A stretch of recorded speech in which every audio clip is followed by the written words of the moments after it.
여호와여, 영광을 우리에게 돌리지 마옵소서. 우리에게 돌리지 마옵소서.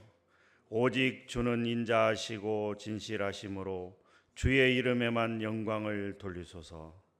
어찌하여 문 나라가 그들의 하나님이 이제 어디 있느냐 말하게 하리이까. 오직 우리 하나님은 하늘에 계셔서 원하시는 모든 것을 행하셨나이다. 그들의 우상들은 은과 금이요 사람이 손으로 만든 것이라. 입이 있어도 말하지 못하며 눈이 있어도 보지 못하며 귀가 있어도 듣지 못하며 코가 있어도 냄새 맡지 못하며 손이 있어도 만지지 못하며 발이 있어도 걷지 못하며 목구멍이 있어도 작은 소리조차 내지 못하느니라. 우상들을 만드는 자들과 그것을 의지하는 자들이 다 그와 같으리로다. 이스라엘아, 여호와를 의지하라. 그는 너희의 도움이시오 너희의 방패시니라. 아론의 집이여, 여호와를 의지하라. 그는 너희의 도움이시오 너희의 방패시로다. 여호와를 경외하는 자들아, 너희는 여호와를 의지하여라. 그는 너희의 도움이시오 너희의 방패시로다. 여호와께서 우리를 생각하사 복을 주시되 이스라엘 집에도 복을 주시고 아론의 집에도 복을 주시며 높은 사람이나 낮은 사람을 막론하고 여호와를 경외하는 자들에게 복을 주시리로다. 여호와께서 너희를 곧 너희와 너희의 자손을 더욱 번창하게 하시기를 원하노라. 너희는 천지를 지으신 여호와께 복을 받는 자로다. 하늘은 여호와의 하늘이라도 땅은 사람에게 주셨도다. 죽은 자들은 여호와를 찬양하지 못하나니 적막한 데로 내려가는 자들은 아무도 찬양하지 못하리로다. 우리는 이제부터 영원까지 여호와를 송축하리로다. 할렐루야. 아멘.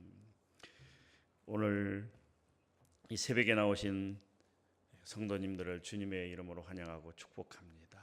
우리가 지금까지 그래왔던 것처럼, 그리고 앞으로도 계속 그럴 것처럼 오늘 또 거룩한 주일을 맞이하여 여호와를 찬양하고 여호와를 송축하는 여러분들이 되시기를, 살아있는 여러분들이 되시기를 주님의 이름으로 축복합니다. 우리가 인생을 살아가다 보면, 믿는 자로서의 삶을 살아가다 보면 우리에게 많은 환난과 어려움과 힘든 상황들이 우리에게 닥칠 수 있다라고 하는 것입니다. 정말 원치 않게 어떤 육체의 질병에 걸려서 고난을 겪을 때가 있습니다. 건강했던 몸이 갑자기 몸이 병원에 갔는데 암 1기입니다. 암 2기입니다 하는 암 진단을 받을 수가 있고요. 정말 건강하던 몸인데 갑자기 길을 걸어가다가 넘어졌는데 다리가 부러져 가지고 고생할 수도 있고, 어떤 우리 본인이나 혹은 가족들이나 아는 사람들 중에서 믿는 자들인데 정말 교회를 열심히 다니고 하나님의 말씀대로 살아가려고 애쓰고 노력하는데도 불구하고 갑자기 우리의 육체 가운데, 우리의 몸 가운데 질병이 찾아올 수 있다라고 하는 것입니다. 그런데 그 질병이 며칠, 몇 개월이면 나을 수도 있는 병일 수도 있습니다만은, 또 어떤 병 같은 경우에는 오랜 기간 고침을 받을 시간이 필요할 수도 있고, 아니면 어떤 병 같은 경우에는 영원히 나을 수도 없는 그런 병에 걸릴 수도 있다는 것입니다. 정말 하나님의 말씀대로 살아가고 애쓰고 열심히 사는데도 불구하고 육체의 질병으로 고통을 받고 있는 성도님들이 있다라고 하는 것이죠. 또 혹은 원치 않게 갑자기 사업이 망했다든가 어떤 물질적인 고난 때문에 정말 힘들어하는 그런 어려움에 닥칠 수도 있습니다. 정말 그 속된 표현으로 지질이 궁상으로 못 살고 어렵게 정말 가난하게 사는 삶을 또 살아갈 수도 있습니다. 또는 어떤 정신적인 문제에 부닥쳐서 정신질환을 앓거나, 혹은 또 뭡니까?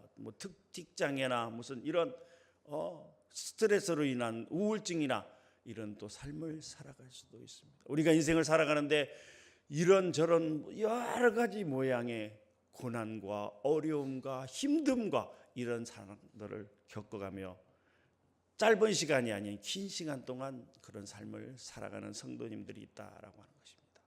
그런데 그 성도님들을 향해서 믿지 않는 자들, 우상을 숭배하는 자들은 뭐라고 얘기합니까? 너희의 하나님이 어디 있느냐라고 얘기합니다.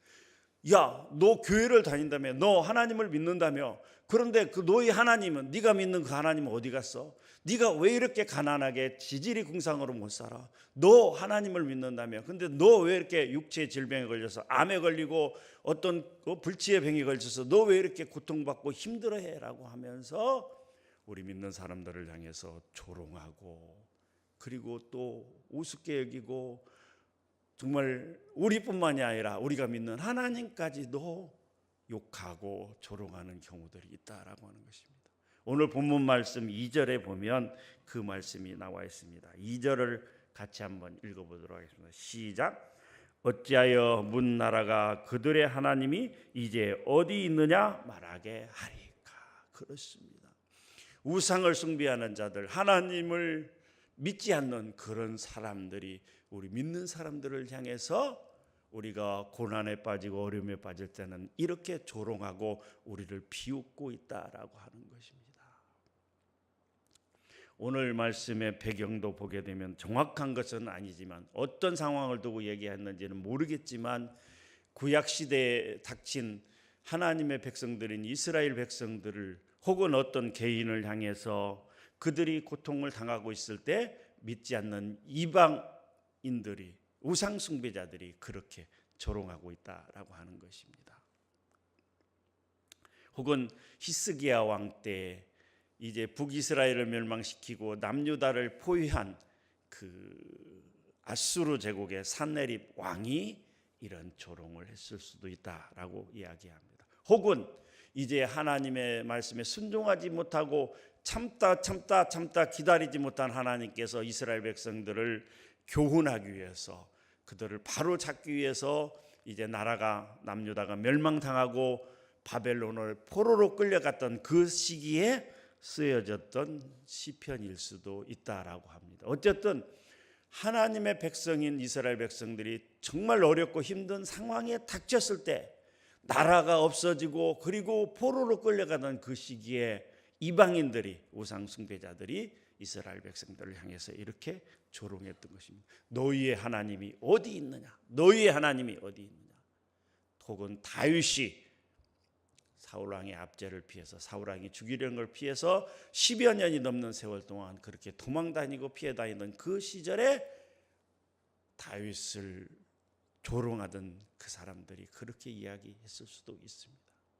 그 상황은 지금도 마찬가지입니다. 믿음의 삶을 살아가고 있는, 신앙생활을 하고 있는 저와 여러분들에게도 언제든지 닥칠 수 있고, 우리도 한 번쯤은, 그리고 여러 번 경험했던 사실일 수도 있다라고 하는 것입니다. 그런데 우리 하나님이 우리를 사랑하지 않기 때문에 내버려 두는 것입니까? 정말로 우리가 이 어렵고 힘들고 고통스러운 상황 가운데 우리가 처해서 하루하루 힘들고 어려운 삶을 살아가고 있을 때 우리 하나님 우리를 방치해서 그런 것입니까? 그렇지 않다라고 하는 것입니다. 우리가 이렇게 어려움에 빠졌는데도 하나님께서 우리를 잠잠히 두고 계신 것은 하나님이 우리를 교훈하기 위해서 그렇습니다. 하나님께서 우리를 훈련시키기 위해서 그렇다라고 하는 것입니다. 사랑하는 성도 여러분, 지금 여러분들 가운데, 여러분이 알고 있는 여러분 믿는 자들 가운데 어려움과 환난에 빠졌습니까? 병에 들었습니까? 물질의 고통을 받고 있습니까? 혹은 우울증이나 정신으로 해서 힘들어하는 삶을 살아가고 있습니까? 그것은 하나님께서 우리를 방치해서 우리를 내버려 두기 위해서 그런 것이 아니고, 하나님이 일정 기간, 하나님의 때까지, 하나님이 응답하실 때까지 우리를 교육하고 훈련하고 우리를 인도하시기 위해서 그렇다라고 하는 사실인 것입니다. 그것은 우리가 성경을 통하여서도 알 수 있고, 주변의 수많은 사람들의 간증을 통하여서도 우리가 알 수 있다라고 하는 것입니다. 우리는 하나님이 응답해 주실 때까지 이 고통과 환난을 참고 견디면서 믿음 가운데 열심히 살아가야 된다라고 하는 것입니다. 특별히 중요한 것은 우리가 기도해야 된다라고 하는 것입니다. 우리 자신을 위해서도 기도하고요. 그런 어려움에 빠진 사람들을 위해서 하나님께서 하나님의 때가 속히 이루어져서 그들이 그 고통 가운데서 벗어날 수 있도록 중보하며 기도해야 된다라고 하십니다. 중보 기도의 필요성에 대해서는 성경에서 수많은 예화를 들어서 설명하고 있고요. 지금도 그런 일들이 우리에게 벌어지고 있다라고 하는 것입니다. 그런데 그렇게 우리를 조롱하던 그 우상 숭배자들, 믿지 않는 자들은 얼마나 어리석은 자들인가에 대해서 오늘 본문 4절부터 8절까지 이야기하고 있습니다. 너희 하나님이 어디 있느냐라고 조롱하던 그 사람들은 그 우상을 숭배하는데 어떤 식으로 하느냐 이렇게 이야기하고 있습니다. 그들은 그들의 손으로, 사람의 손으로 우상을 만들어 놓습니다. 4절에 보게 되면 그들의 우상들은 은과 금이요 사람이 손으로 만든 것이라. 그들의 손으로 우상을 만들어 놓고 그것을 섬기는데 그 우상은 어떻게 해요? 5절에 보니까 입이 있어도 말하지 못하며, 당연히 나무나 철이나 이런 것들로 만들어 놓은 우상인데 그것들이 무슨 말을 하겠습니까? 눈이 있어도 보지 못하며, 귀가 있어도 듣지 못하고, 코가 있어도 냄새 맡지 못하며, 손이 있어도 만지지 못하며, 발이 있어도 걷지 못하며, 목구멍이 있어도 작은 소리조차 내지 못하는 것이니라. 하나님이 어디 있느냐라고 하며 조롱하던 그 믿지 않는 자들, 우상 숭배자들은 그러한 말도 못하고 듣지도 못하고 냄새도 못 맡고 아무것도 할 수 없는 작은 소리조차 내지 못하는 그 우상들을 만들어 놓고 그것을 섬기고 있다라고 하는 것입니다. 얼마나 어리석은 자들입니까? 이사야서 44장 15절에서 17절까지 이런 말씀입니다. 이 나무는 사람이 땔감을 삼는 것이거늘 그가 그것을 가지고 자기 몸을 덮게도 하고 불을 피워 떡을 굽기도 하고 신상을 만들어 경배하며 우상을 만들고 그 앞에 엎드리기도 하는구나. 그 중에 절반은 불에 사르고 그 절반은 고기를 구워 먹고 배불리며 또 몸을 덮게 하여 이르기를 아하 따뜻하다 내가 불을 보았구나 하면서 그 나머지로 신상 곧 자기의 우상을 만들고 그 앞에 엎드려 경배하며 그것에게 기도하여 이르기를 너는 나의 신이니 나를 구원하라 하는도다. 이게 무슨 말이에요? 산에 가서 나무를 가져다가 그 절반으로는 땔감을 떼고 따뜻하다. 그리고 그 일부를 가지고 또 어떻게 해요? 고기를 구워 먹고. 그런데 그 일부를 또 조각을 해가지고 나무를 조각을 해가지고 자기들의 신상을 만들어 놓고 너는 나의 신이니 나를 구원하라. 나에게 복을 주라. 이렇게 빌고 있다라고 하는 것입니다. 얼마나 어리석은 행동입니까? 그대로부터 사람들이 있어온 그때부터 지금까지 계속해서 그런 우상을 만들어서 섬기고 있다라고 하는 것입니다. 사실 우리가 하나님을 알기 전에도 우리도 하나님을 알기 전에 하나님을 진실로 믿기 전에 우리도 이러한 일들을 행했던 것을 볼 수가 있습니다. 그렇죠? 정말로 진정으로 하나님을 나의 구주로 예수 그리스도를 나의 구주로 고백하기 이전에 우리도 이렇게 믿지 않는 자들처럼 우상을 숭배하며 살았다라고 하는 것입니다. 우리는 얼마나 감사합니까? 이런 어리석은 말도 못하고 듣지도 못하고 보지도 못하고 아무것도 할 수 없는 그 우상 앞에 절하고 엎드린 그런 어리석은 자들보다는 전능하시고 무수부재하시고 온 우주를 창조하시고 그리고 지금도 우리 곁에서 우리를 늘 보호하시고 인도하시는 오늘 말씀에 보니까 9절부터 12절까지 이스라엘아 여호와를 의지하라 그는 너희의 도움이시요 너희의 방패시로다. 항상 우리 곁에서 우리를 도와주시는 그 놀라우신 하나님 그리고 너희의 방패이시라. 우리가 어려움에 처했을 때 우리를 막아주시는 방패처럼 막아주시는 그 하나님을 우리가 우리의 구주로 우리의 아버지로 모시고 살아갈 수 있다는 게 얼마나 행복스러운 일입니까? 우리도 예전에는 그렇게 우상을 숭배하던 어리석은 사람들이었으나 이제는 주 안에서, 말씀 안에서 하나님의 자녀로서 살아갈 수 있다는 것이 얼마나 축복이고 복된 일인가 하는 것을 우리가 새삼 느껴야 됩니다. 비록 현실적으로는 우리 앞에 병으로 인해서 혹은 물질과 어떤 다른 정신적인 어려움에 의해서 우리가 잠시 잠깐 환난과 고난과 어려움을 당할지라도 저 어리석은 자들처럼 우상을 숭배하지 아니하고 하나님을 나의 아버지로, 나의 구주로 고백하며 살아갈 수 있다는 것이 여러분 얼마나 복된 일인 줄 아십니까? 그 하나님을 열심히 믿으며 열심히 찬양하며 나아가야 됩니다. 왜요? 우리는 살아있기 때문입니다. 여러분, 죽은 자들은 하나님을 찬양할 수 없습니다. 17절입니다. 다 같이 한번 읽어보도록 하겠습니다. 시작. 죽은 자들은 여호와를 찬양하지 못하나니 적막한 데로 내려가는 자들은 아무도 찬양하지 못하리로다. 생명이 끊어진 그 순간 이후에는, 호흡이 끊어지는 그 순간 이후에는, 죽은 이후에는 하나님을 찬양하지 못한다라고 하는 것입니다. 여기서 죽은 자라는 표현은 두 가지로 해석할 수가 있는데, 첫 번째는 실제적으로 우리의 숨이 끊어진다라고 하는 것입니다. 실제로 죽는다라고 하는 표현입니다. 죽은 사람은 하나님을 찬양하지 못합니다.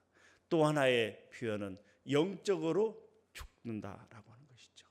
우리가 육체로는 살아있으되 우리가 영이 죽으면 하나님을 찬양하지 못합니다. 오직 살아있는 자들만이 하나님을 찬양할 수 있다라고 하는 것입니다. 말씀을 마치도록 하겠습니다. 사랑하는 성도 여러분, 우리가 살아있는 이때 특별히 하나님께서 우리를 사랑하사, 저와 여러분들을 사랑하사 하나님의 백성으로 택하시고 하나님의 자녀 삼아 주셨습니다. 우리 목사님께서 늘 말씀하는 것처럼 우리에게 믿음을 선물로 주셨습니다. 그래서 이제 우리는 하나님의 자녀가 되었고 예전의 죄인의 삶을 벗어나서 우리는 의인이 되었습니다. 그러면 우리는 어떻게 살아가야 될까요? 우리가 잠깐 환난과 어려움을 겪을 때 믿지 않는 자들이, 우상 숭배자들이 우리를 향해서 조롱합니다. 너희 하나님이 어디 있느냐라고 조롱합니다. 그럴지라도 우리는 거기에 개의치 말고 저 어리석게 우상을 숭배하는 그 사람들이 아니라 하나님의 자녀된 우리는 하나님께 늘 감사하며 살아있을 때 우리가 할 수 있는 대로 하나님을 찬양하며 살아가야 되는 것입니다. 시편 150편 6절 말씀, 호흡이 있는 자마다 여호와를 찬양할지어다. 할렐루야. 사랑하는 성도 여러분, 오늘도 하나님을 마음껏 사랑하고 하나님을 마음껏 찬양하며 하나님과 동행하는 복된 하루가 되시기를 주님의 이름으로 간절히 부탁합니다. 기도하겠습니다. 하나님, 그렇습니다. 우리가 잠깐 어려움에 빠지고 힘든 상황에 처해 있을 때 믿지 않는 자들은 우리를 향해서 조롱하기를 너희 하나님이 어디 있느냐라고 조롱을 합니다. 우리뿐만이 아니라 거룩하시고 살아계신 하나님까지도 그들은 조롱하고 있다라고 하는 것입니다. 시편 50편 1절 말씀에 그들은 이야기하기를 어리석은 자는 그 마음에 이르기를 하나님이 없다 하도다라고 기록되어 있습니다. 그런데 하나님, 너무도 감사한 것은 영원히 죽을 수밖에 없었던 우리들을 하나님의 놀라우신 은혜로 믿음을 선물로 주시고 하나님의 자녀 삼아 주시고 지금까지 인도하여 주시니 감사합니다. 잠깐 곤란과 어려움에 닥칠지라도 살아있음을 감사하며 살아있을 때 마음껏 하나님을 찬양하는 우리가 되게 하여 주시옵소서. 오늘도 거룩하신 하나님을 우리의 입술을 벌려서 마음껏 찬양할 수 있도록 우리를 축복하시고 인도하여 주시옵소서. 우리의 도움이시오 우리의 방패이신 살아계신 예수님의 이름으로 기도하옵나이다. 아멘.